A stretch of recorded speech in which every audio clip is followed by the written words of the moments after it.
Welcome to the lesson on surface areas and volumes of combinations of solids. At the end of this lesson, you will be able to calculate the surface area and volume of a cube, cuboid, sphere, hemisphere, cylinder and a cone. Additionally, you will be able to calculate the total surface area and volume of a solid composed of a combination of fundamental solid shapes. The solid shapes that we have encountered so far in mathematics are simple fundamental shapes like cubes, cuboids, spheres, cylinders or cones. You have also learned how to solve problems that are related to surface areas and volumes of these shapes using standard formulae. Let us revisit the standard formulae for calculating areas and volumes of fundamental solid shapes. The curved surface area, or CSA, is the area of the curved surfaces for the solid.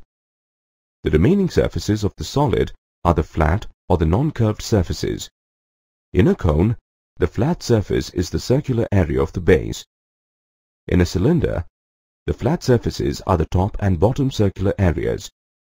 A sphere has no flat surface, whereas a cuboid and a cube have only flat surfaces. The flat surface area and the CSA of a solid together add up to the total surface area, TSA, for the solid.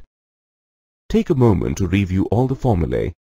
You must remember the formulae in order to solve problems on areas and volumes of solids.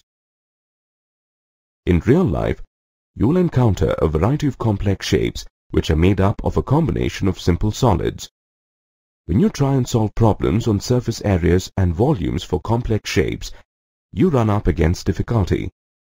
You cannot directly apply the standard formulae to these complex shapes. There is, of course, a fairly simple approach that is used for calculating areas and volumes. The trick lies in recognizing the fundamental solid shapes which make up the complex shape.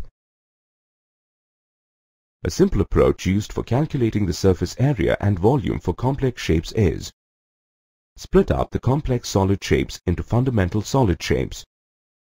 Apply a standard formulae to the fundamental shapes to calculate areas or volumes and add the results of the calculation.